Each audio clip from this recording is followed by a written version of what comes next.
Padre, te buscamos, te anhelamos, te deseamos. Y oh Padre mío, nos entregamos a ti con todo nuestro corazón. Y estamos tan agradecidos, mi Dios, de que nos hayas llamado de las tinieblas a la luz admirable. De que nos hayas dado, oh Padre Celestial, la bendición de ser llamados tus hijos. No por voluntad de hombre ni voluntad de varón, sino por voluntad tuya, Padre.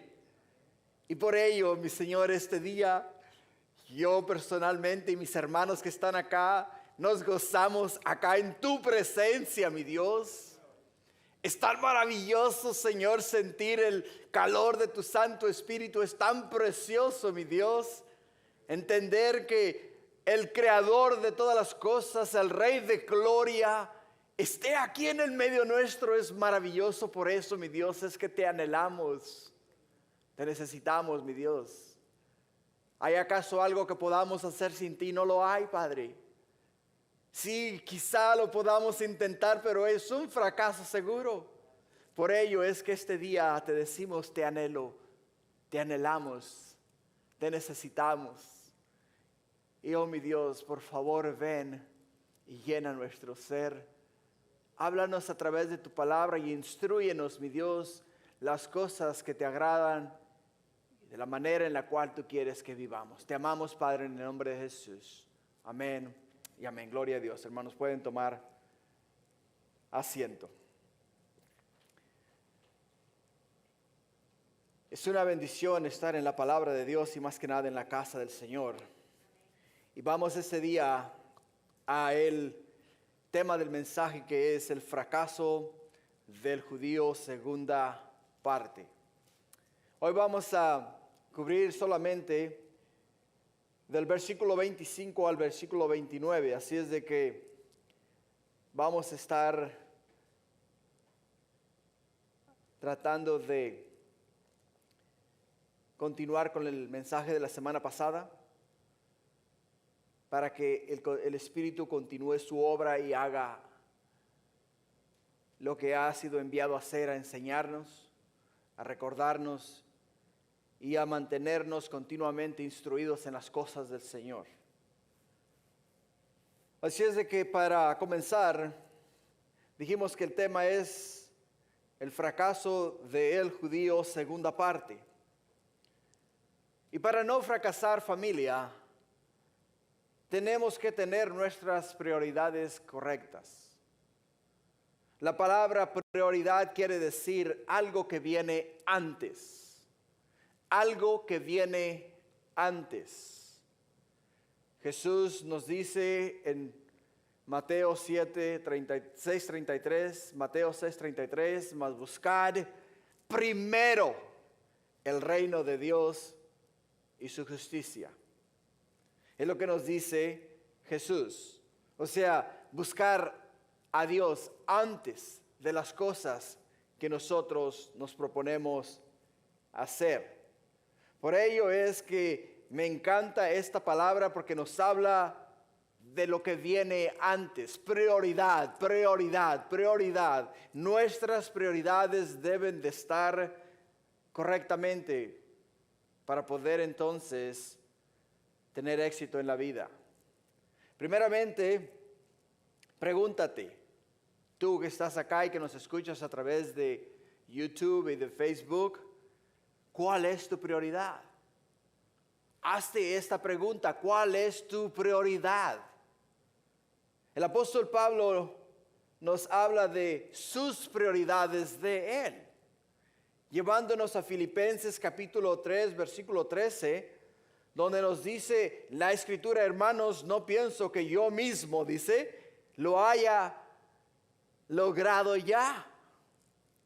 Más bien, dice él, más bien una cosa hago, olvidando lo que queda atrás, esforzándome para alcanzar lo que está delante, sigo avanzando hacia la meta para ganar el premio que Dios ofrece mediante su llamamiento celestial en Cristo Jesús. El apóstol Pablo Entendió que lo primero de todas las cosas es Dios. Y dice él, olvidando, ¿qué? Olvidando lo que queda atrás y esforzándome para alcanzar lo que está delante. Esforzándome para lo que está delante.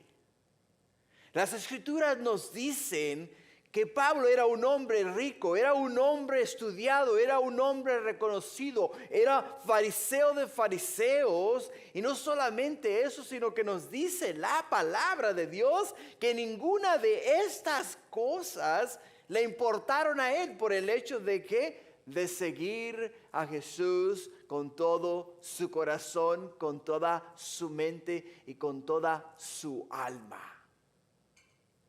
O sea, su prioridad fue Jesús desde el momento que invitó a Jesús a entrar en su corazón. Por ello es que las palabras de Jesús, hermanos, deben de hacer eco en nuestros corazones. Mateo 6:33 debe de ser viva, debe de estar vivo, esa palabra viva dentro de nuestro ser. Porque Jesús lo pone claramente, dice, mas buscad primeramente el reino de Dios y su justicia, y todas las demás cosas os serán añadidas. Por ello es que debemos preguntar a nuestras personas continuamente, ¿cuál es nuestra prioridad? ¿Cuál es nuestra prioridad? ¿Es buscar de Dios y su justicia? Porque si nosotros hacemos lo que nos dice la Escritura, buscar primeramente a Dios y su justicia, dice que después vendrán todas las demás cosas por añadidura. Por ello, es que vemos que los judíos fracasaron. ¿Por qué razón fracasaron? Los judíos fracasaron en su intento de servir a Dios, de alabar a Dios, de traer honra y gloria a Dios. ¿Por qué razón? Porque se enfrascaron ¿en qué? Se enfrascaron en las costumbres, en las tradiciones, se enfrascaron en las cosas que sus antepasados les habían enseñado a ellos, y se olvidaron de aquella relación fresca y tangible que Dios requiere y desea de cada uno de aquel que llama y clama en el nombre de Jehová, en el nombre de Dios. Ahora, una vez más, permíteme preguntarte, ¿cuál es tu prioridad número uno? ¿Cuál es tu prioridad número uno? Número uno, ¿ok? Prioridad número uno. Tenemos que tenerlo claro y reconocer todas las cosas que Dios ha hecho por nosotros y reconocer que Dios es lo más importante en nuestras vidas. Es de suma importancia eso. La razón que traigo esto es porque el día de hoy se debate la pregunta, ¿es la iglesia esencial? Si tú sintonizas el canal 7, el canal 2, el canal 4, el canal 5, el canal 7, si sintonizas el canal 34, el canal 52, si sintonizas Fox News, si sintonizas CNN, todos estos canales están transmitiendo este debate. Y el debate es la iglesia esencial. De acuerdo al gobernador del estado de California, la iglesia no es esencial. La iglesia no es esencial. Para el gobernador, Walmart, Target, Costco, Sam's Club, Home Depot, club nocturnos, distribuidores de marihuana, clínicas de aborción, son consideradas esenciales. Y esa es la perspectiva del gobernador del estado de California. Así es de que el día de hoy se está debatiendo ese tema. ¿Es la iglesia esencial? Ahora, yo entiendo que para los que no conocen de Dios, para los que no tienen una relación con Cristo Jesús, la iglesia no sea esencial porque no conocen de Dios. No se pueden relacionar con Dios, o sea, no es algo que su espíritu les está pidiendo. ¿Por qué? Porque espiritualmente están muertos. Por lo tanto, la iglesia es solamente un lugar donde para ellos es ir a perder el tiempo. Por ello, para ellos no es esencial. Pero lo que me rompe el corazón es escucharlo de personas que se dicen ser cristianos, que la iglesia no es esencial. De verdad, rompe, me parte el alma, me parte el corazón. Escucharlo y decir que la iglesia no es esencial. Su justificación es la idea de que el coronavirus es muy peligroso y no nos deberíamos de congregar. Y estoy de acuerdo con ellos. El coronavirus sí es muy peligroso, muy peligroso, pero hay que tomar las medidas adecuadas para ello. Y por ello es que se justifican de esta manera.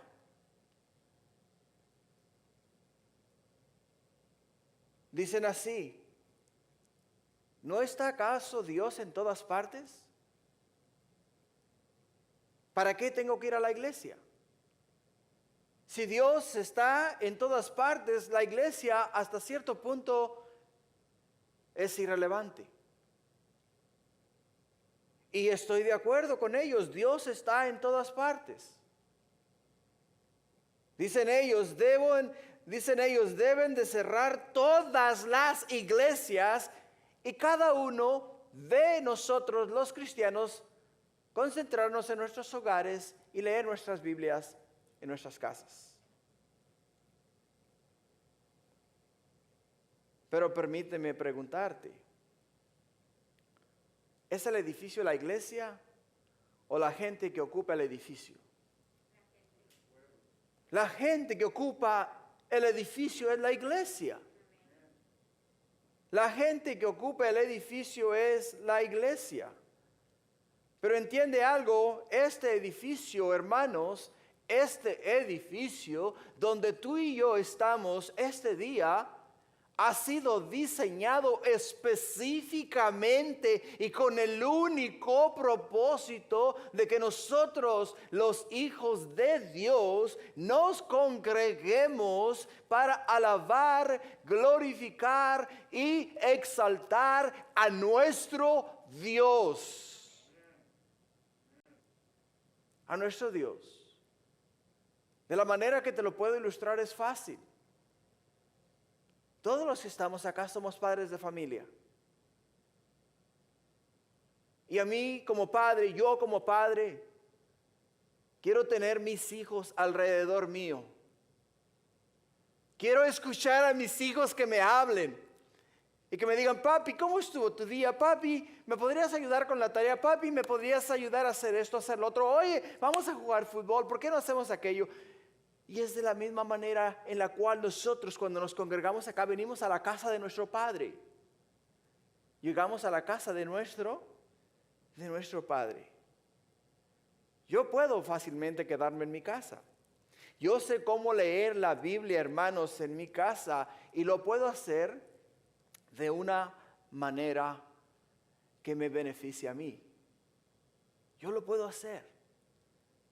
Yo puedo leer yo puedo leer la Biblia, yo puedo leer libros, yo puedo leer comentarios, yo me puedo nutrir personalmente, me puedo llenar de la presencia de Dios yo personalmente en mi casa. Yo no necesito venir acá a la iglesia para hacer eso. Pero entiende, somos familia y como familia de Dios necesitamos a nuestros hermanos y a nuestras hermanas para estar en comunión. Nosotros necesitamos relacionarnos los unos con los otros. Yo los necesito a ustedes. Yo necesito que ustedes me ayuden en todo lo que a mí personalmente me hace falta. Domingo pasado me tocó el corazón. Estaba yo pasando un episodio de vértigo. El momento que yo les dije cómo me sentía, automáticamente todos mis hermanos, ustedes oraron por mí, extendieron sus manos desde donde estaban y me pusieron en oración. Me levantaron al trono de la gracia. Para mí eso fue lo máximo de lo máximo de lo máximo. Porque mi familia, mis hermanos, mis hermanas se preocupan por mi necesidad. Si estoy teniendo un episodio similar en mi casa, ¿quién se va a enterar? ¿Quién se va a enterar?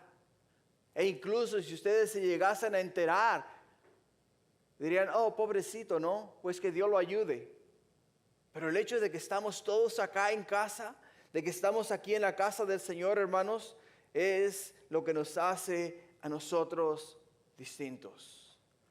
Todos hemos sido creados para alabar, adorar y exaltar y amar a nuestro Dios.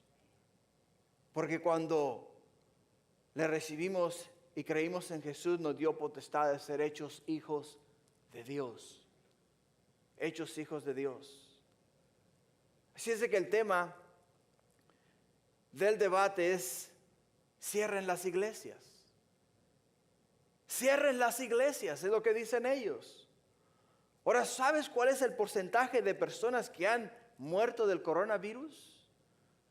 0.01% de la población de los Estados Unidos.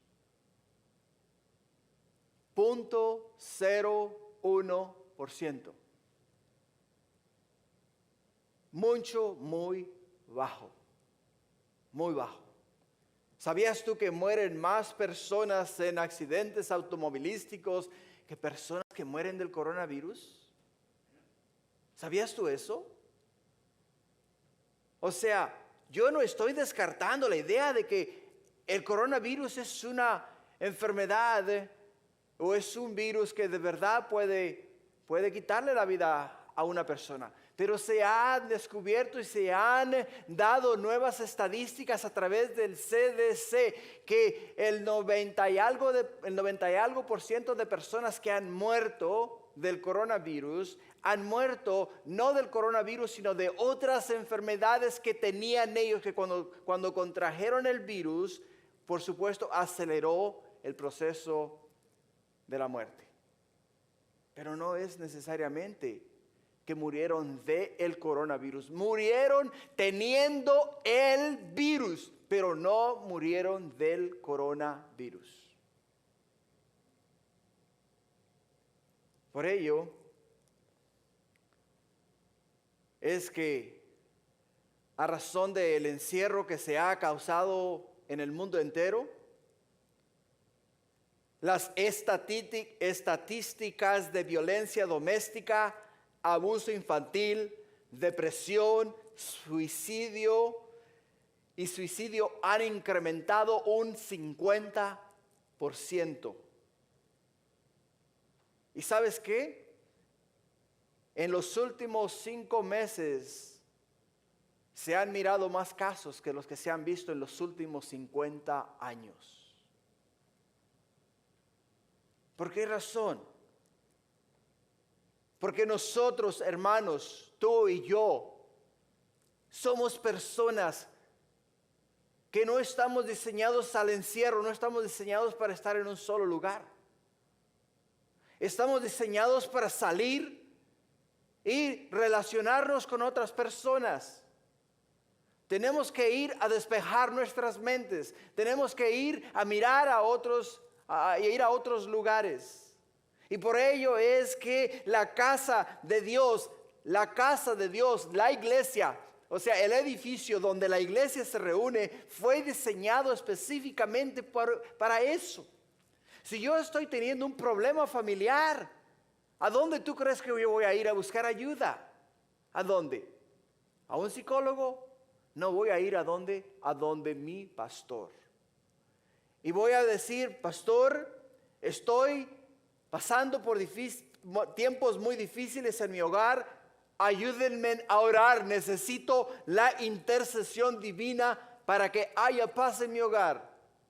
Si estoy pasando por momentos depresivos, ¿dónde tú crees que voy a encontrar consuelo? En mis hermanos y hermanas en Cristo Jesús, que ellos me van a apoyar. Van a orar por mí, me van a llamar por teléfono, me van a continuamente levantar al trono de la gracia. ¿Por qué? Porque yo sé que ellos están conmigo. Por ello es que el estado mental del hombre va en decadencia. ¿Por qué? Porque no hemos sido creados para ser llaneros solitarios. No hemos sido creados para ser llaneros solitarios. Personas que se aíslan, o sea, personas que se apartan. Personas que se van por un solo lado, eventualmente terminan en un estado depresivo que es para ellos extremadamente difícil salir de ese estado. Necesitan la voz de las demás personas, necesitan la interacción con otras personas. Necesitan escuchar la voz, necesitan el bullicio, necesitan el estar ocupados haciendo algo. Si no lo hacen, se vuelven, como dicen por ahí, locos o locas. El salmista, el rey David, lo tenía bien claro. En el Salmo 27:4 dice: una cosa he demandado a Jehová. Esta buscaré, dice, esta buscaré. Que esté yo en la casa de Jehová todos los días de mi vida, para contemplar la hermosura de Jehová y para inquirir en su templo. O sea, él lo tenía claro.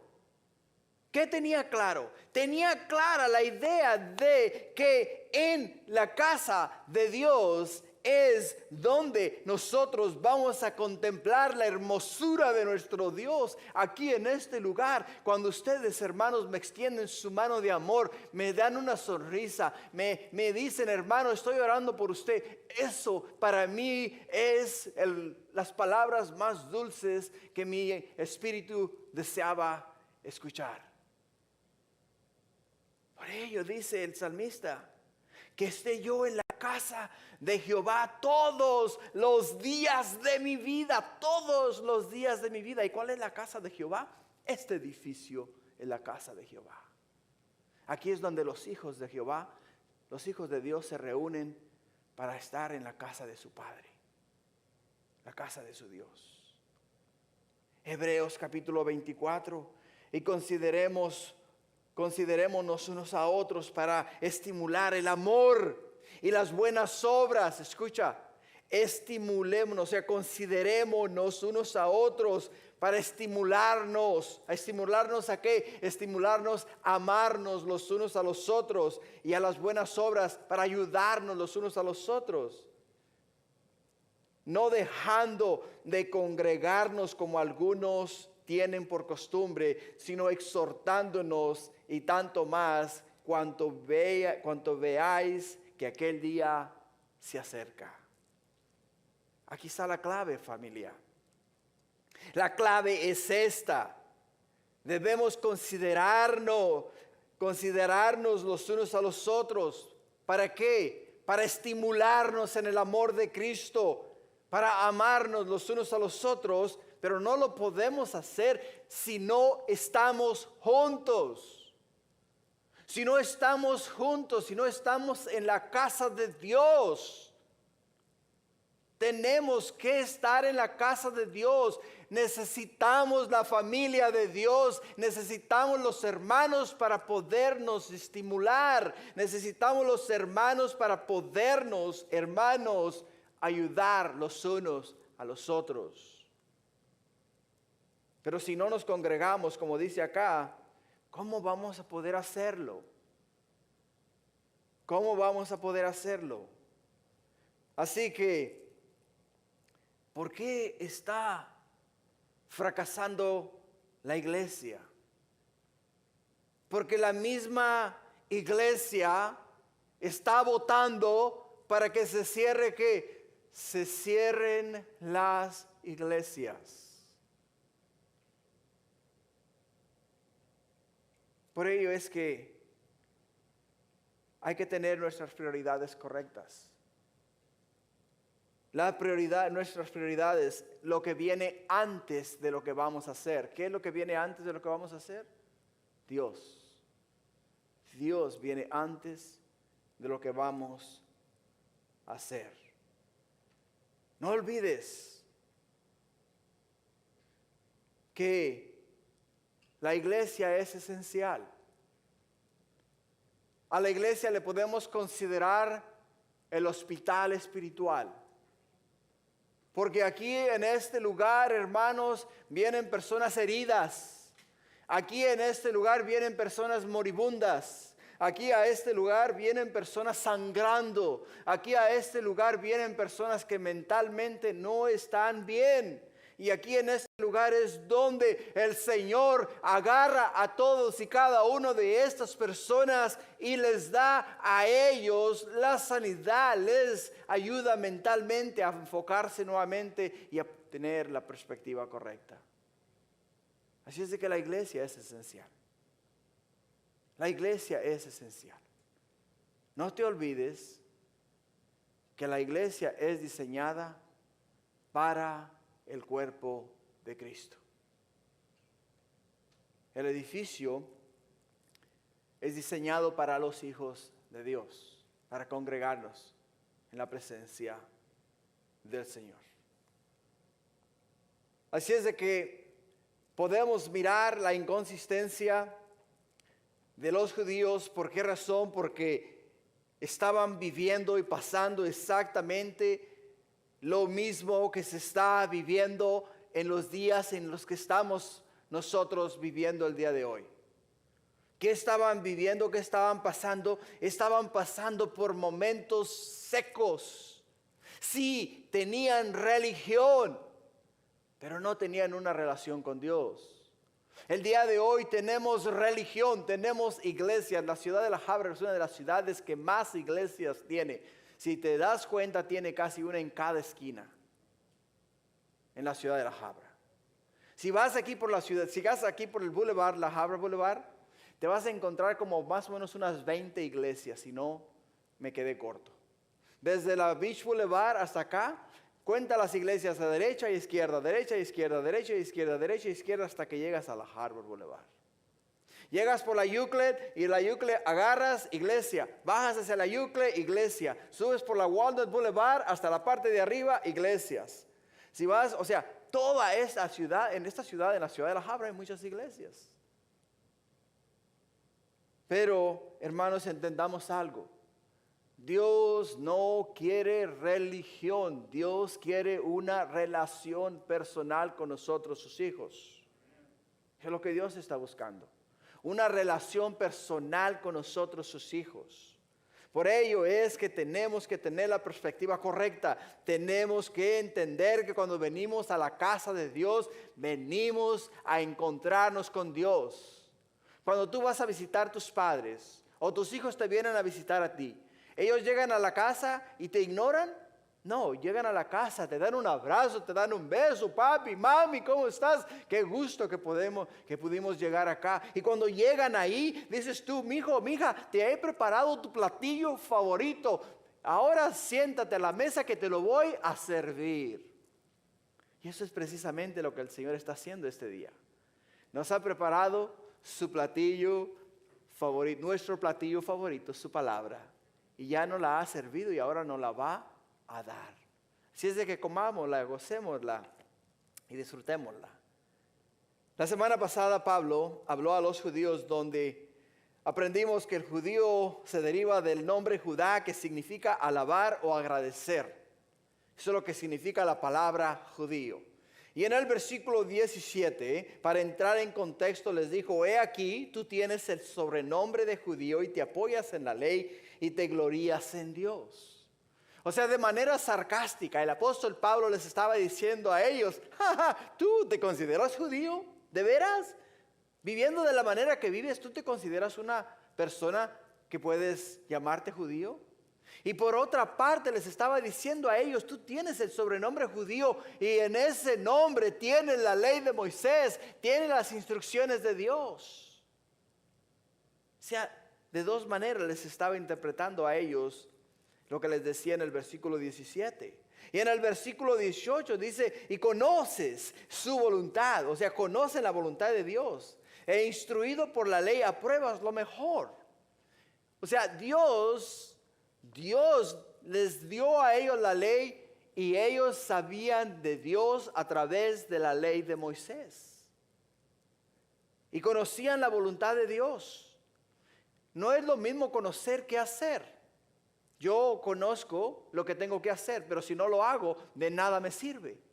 Y es lo que les está diciendo el apóstol Pablo a ellos. Ustedes conocen, pero no lo hacen. Y es verdad, si miras que alguien está fuera de la ley, vas y le corriges y le dices, no hagas así porque eso no agrada a Dios. Pero ¿de qué te sirve corregir si tú mismo no te corriges? En el versículo 19, y confías en que eres guías de los ciegos, luz de los que están en tinieblas, instructor de los indoctos, maestro de niños, que tienes en la ley la forma de la ciencia y de la verdad. O sea, todas estas cosas que el apóstol Pablo menciona aquí en el versículo 19 son cosas que Dios había encomendado a los judíos que debían de hacer. Y les dice a ellos, ustedes tienen todas las herramientas para tener éxito. No solamente tienen todas las herramientas, sino que conocen a Dios y Dios les va a ayudar a ustedes en la deficiencia o en lo que les haga falta para cumplir su misión. Pero nos dice en el versículo 21, tú pues que enseñas a otro, no te enseñas a ti mismo. Tú que predicas que no se ha de hurtar, hurtas. Tú pues que enseñas a otro, no te enseñas a ti mismo. Tú que predicas que no se ha de hurtar, hurtas. Ya lo repetí 2 veces, ¿no? Y nos dice en el versículo 22, tú que dices que no se ha de adulterar, adulteras. Tú que abominas de los ídolos, cometes sacrilegio. Tú que te jactas de la ley, con infracción de la ley deshonras a Dios.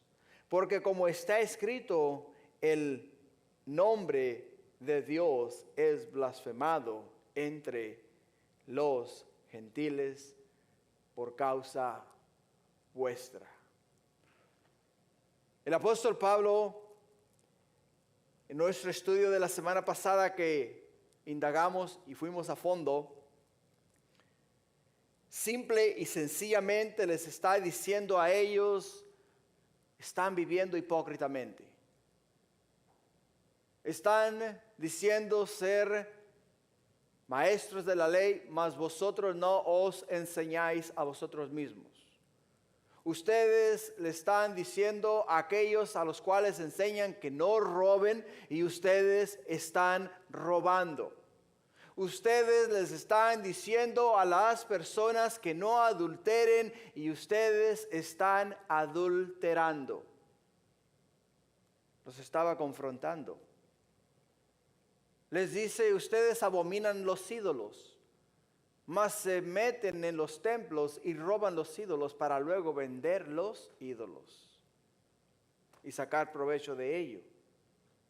Y por causa de todas estas cosas que ustedes están haciendo dentro o en el medio del pueblo judío, el nombre de nuestro Dios es blasfemado. El nombre de nuestro Dios es blasfemado. Hermano, lo trajimos a la aplicación la semana pasada de que hay muchas personas que odian a los cristianos. ¿Por qué razón odian a los cristianos? Porque nosotros nos escondemos bajo el nombre de Cristo, pero actuamos muchas veces tal y como actúan los de allá afuera. Y ellos dicen, si eso es lo que es ser cristiano, yo no quiero ser cristiano. Y no quieren nada que ver con el Señor. Así es de que nuestro tercer punto que vamos a estudiar este día es la circuncisión tiene sus limitaciones. La circuncisión tiene sus limitaciones por el hecho de que ellos creían que cuando Y porque ellos tenían la circuncisión, la tenían hecha, ya ellos tenían la salvación asegurada. Y Pablo les dice a ellos en el versículo 25, pues en verdad la circuncisión aprovecha si guardas la ley. Pero si eres transgresor de la ley, tu circuncisión viene a ser incircuncisión. Hasta este punto Pablo ha hablado de los privilegios de la ley en términos generales.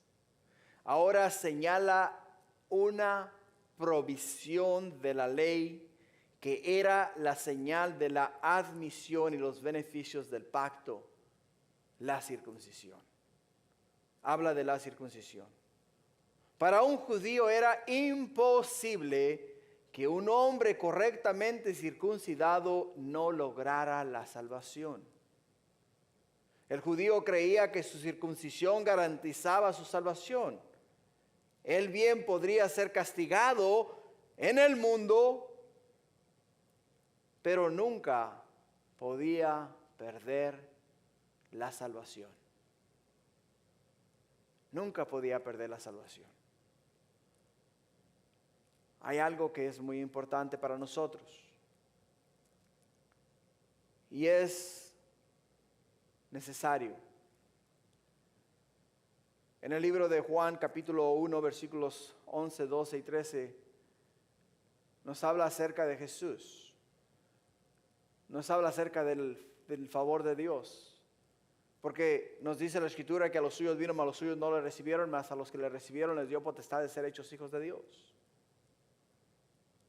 Y es algo, hermanos, que tenemos que tener en consideración, tenemos que tener en cuenta. ¿Por qué razón? Porque hay y se debate el tema de que si tú confiesas a Jesús como tu Señor y Salvador, tu salvación es automáticamente garantizada, y es verdad. Yo no lo niego. No lo niego. Pero dice la Escritura, si lo crees en el corazón, nos dice en Romanos 10, 9, si lo crees en el corazón, si lo crees en el corazón y confiesas con tu boca que Jesús es Señor y murió y resucitó por nosotros, dice, entonces serás salvo. Ahora, algo acá que es de suma importancia, porque acá nos dice que el judío se mofaba, o sea, se sentía superior a los demás porque tenía la circuncisión, y el hecho de que tenía la circuncisión lo hacía a él, le garantizaba a él la salvación. Y muchas personas dicen, el hecho de que yo haya hecho una confesión de fe me garantiza a mí la salvación. Va a contrario a lo que nos enseñó el apóstol Pablo acá. Entonces, la idea de que cuando tú confiesas a Cristo Jesús como tu Señor y Salvador y lo crees en el corazón, es que cuando tú lo crees, lo vas a vivir y vas a ver la manera de seguir lo que tú crees. Implementar lo que has aprendido. Cultivar tu relación con Dios. Y el judío acá nos dice el apóstol Pablo, les dice a ellos, pues en verdad la circuncisión aprovecha. La confesión de fe para aceptar a Jesús aprovecha porque es necesaria, porque no hay otra manera de venir al Padre si no es confesando que Jesús es Señor de nuestra vida, aceptando que somos pecadores. Pero dice acá en Romanos 2:25, pues en verdad la circuncisión aprovecha si guardas la ley. Si guardas la ley.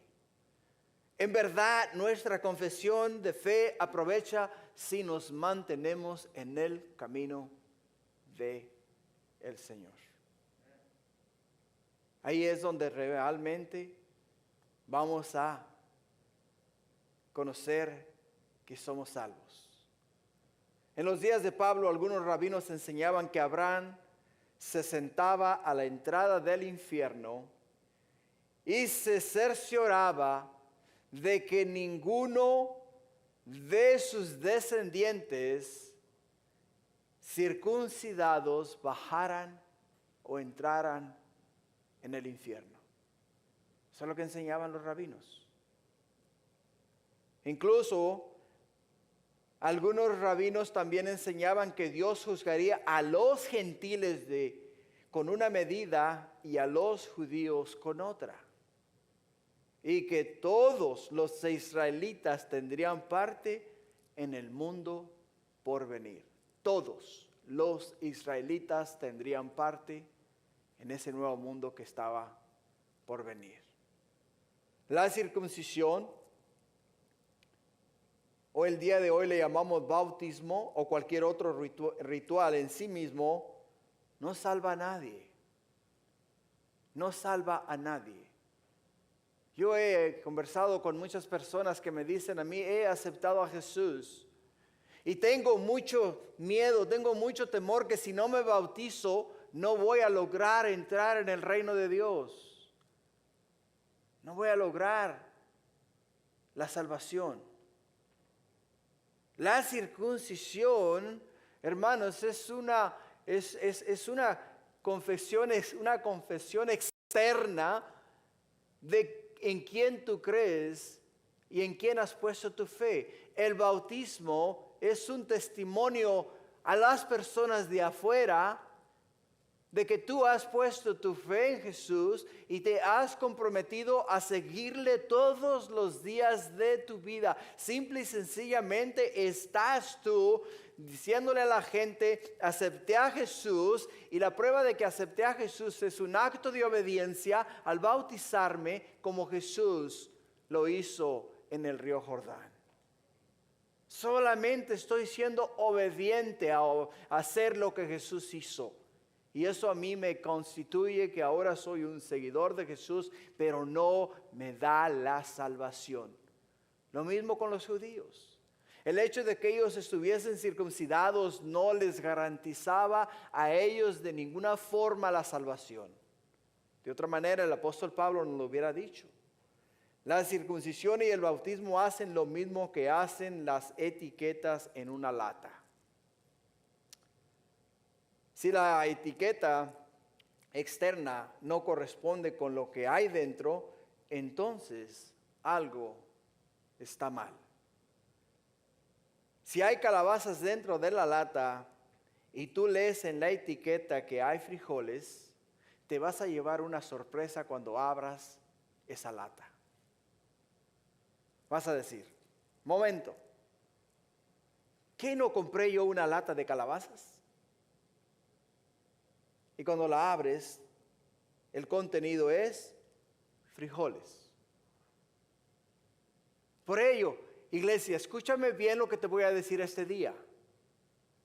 Es muy importante para nosotros para nosotros cerciorarnos de que nuestra relación con Cristo Jesús es genuina. ¿Por qué razón? Porque no queremos llegar al día en el cual tengamos que cerrar los ojos aquí en esta tierra y abrirlos en las puertas del infierno.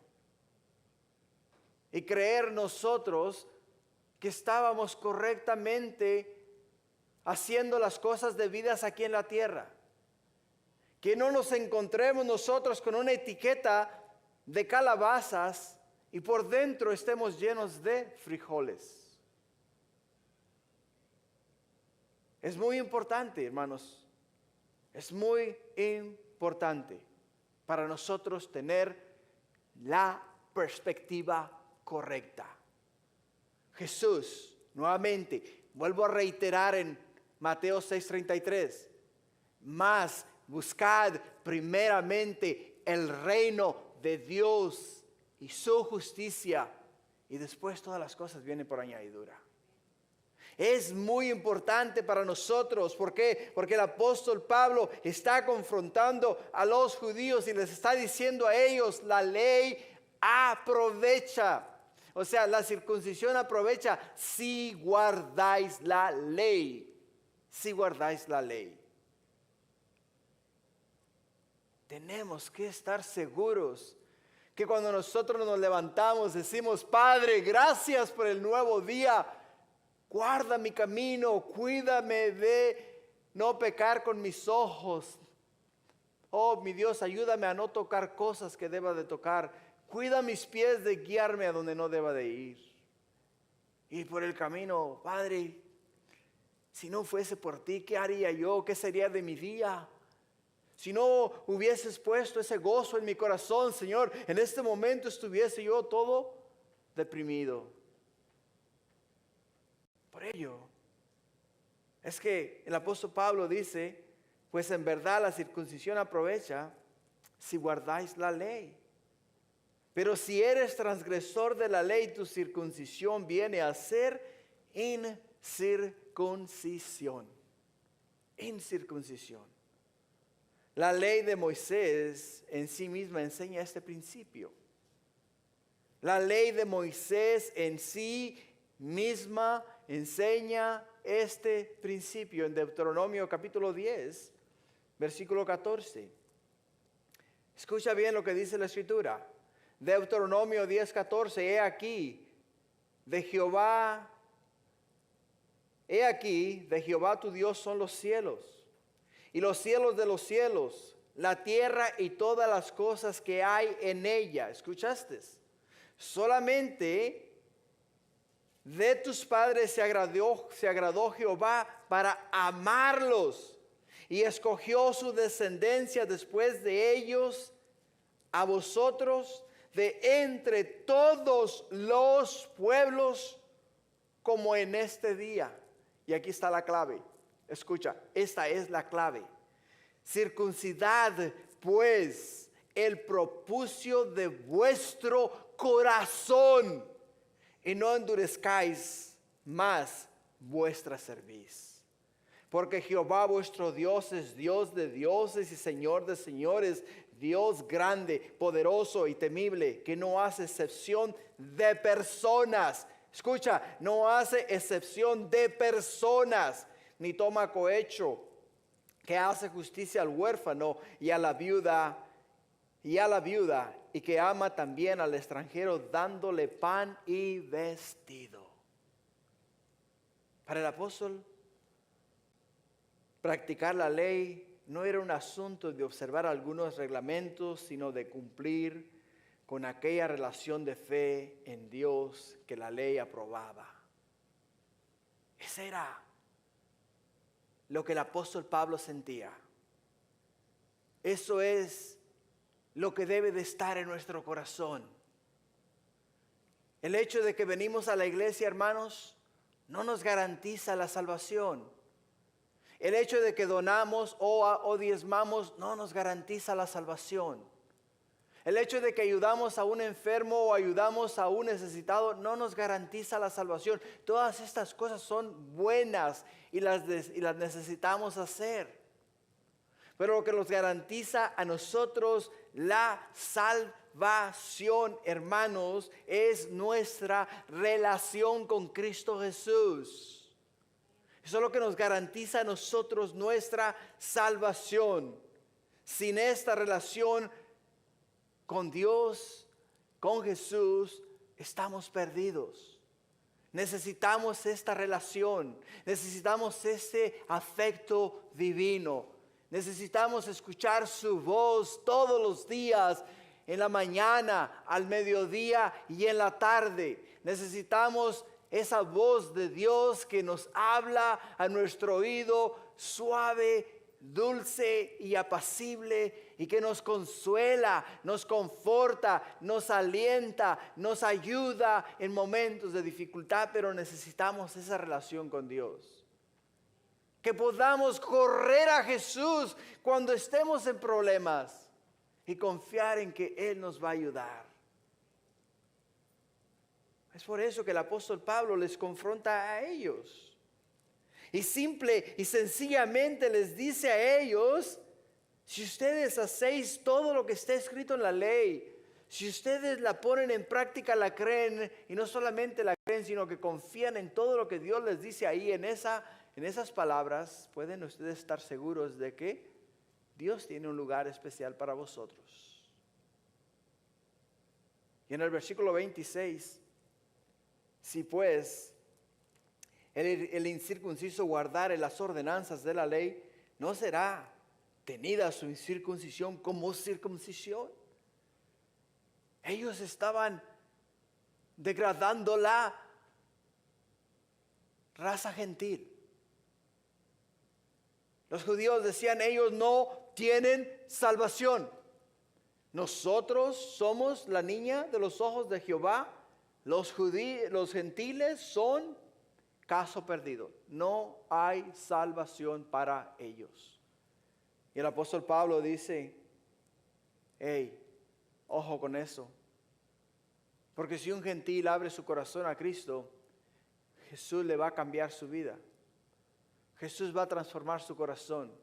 Jesús le va a dar la perspectiva del cielo y le va a escribir la ley de Moisés en las tablas de su corazón. Y de las tablas de su corazón va a comenzar a hacer lo correcto, va a comenzar a hacer lo que agrada a Dios. Y no solamente eso, sino que la incircuncisión de él viene a ser circuncisión. Porque no está mostrando externamente que es, sino que está viviendo internamente que realmente es seguidor de Dios. Los judíos se sentían superiores porque llevaban la marca de la circuncisión. Y ellos decían que la tenían hecha. Por eso Pablo simple y sencillamente les dice a ellos, no, las cosas no son así. Simple y sencillamente les está diciendo un gentil que ha hecho una confesión de fe y ha invitado a Cristo Jesús en su corazón y vive una vida recta delante de Dios. Él, aunque sea incircunciso, en su corazón está circuncidado. O sea, en su corazón lleva la marca de que es un hijo de Dios. Y ahí, hermanos, donde cuenta lo que realmente somos o debemos de ser. No creamos que porque hemos sido bautizados, no creamos porque tengo una posición en la iglesia, no creamos que porque yo soy aquí el que enseño tengo un nivel superior al de ustedes. Absolutamente equivocado. Yo necesito a Dios tanto como ustedes lo necesitan. Dependo de Él, vivo por Él y sin Él no puedo vivir. Y ese debe de ser nuestro caminar diariamente.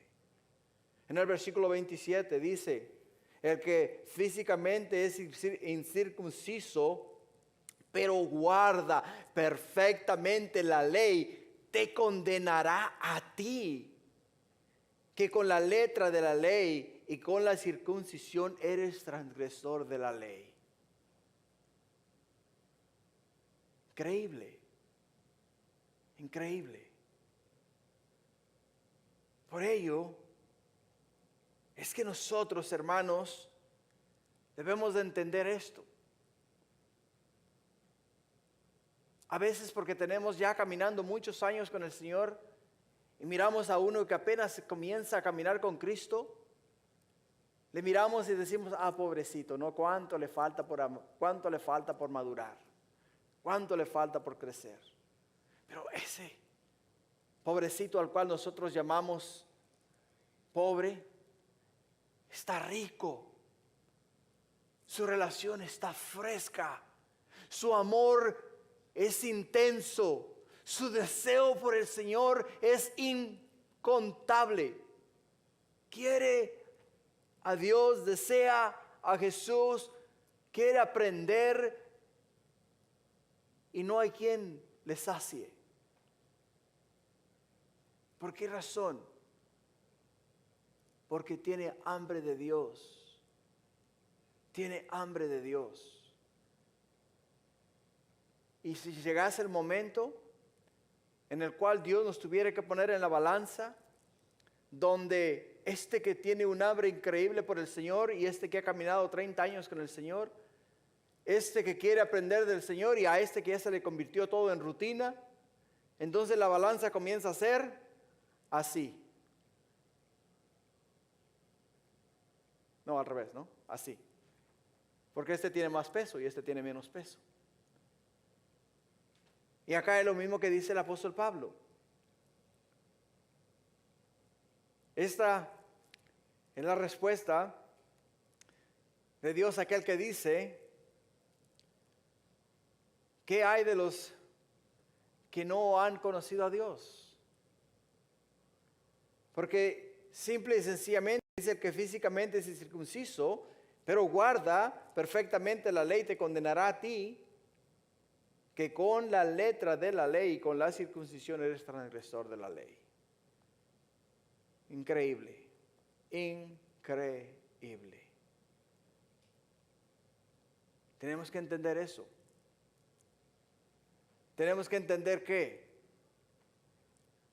no es lo que digamos, es lo que hacemos, lo que marca la diferencia. Nuestros hechos son los que realmente nos identifican como seguidores de Jesús. En el versículo 28 y 29 dice: pues no es judío el que lo es exteriormente, ni es la circuncisión la que se hace exteriormente en la carne, sino es judío el que lo es en lo interior. Y la circuncisión es la del corazón, en espíritu, no en letra, la alabanza del cual viene de los hombres, sino de Dios. En otras palabras, el nombre de judío y el rito de la circuncisión fueron designados como símbolos externos de una separación del mundo religioso a una devoción personal con Dios. Una devoción personal con Dios. Nótese que es una triste señal la que el hombre diga: he sido bautizado, he sido circuncidado, por lo tal no hay nada que me pueda a mí negar la entrada al cielo, porque he hecho todo lo que Dios me ha pedido. El judío hacía todo lo que Dios le había pedido, porque leía la ley, lee la ley, enseña la ley y ha enseñado la ley a sus hijos. Y nunca se han apartado. Pero no es lo mismo leer, no es lo mismo, escucha, no es lo mismo decir que somos si no lo estamos viviendo, si no lo estamos enseñando. Es por ello que es muy importante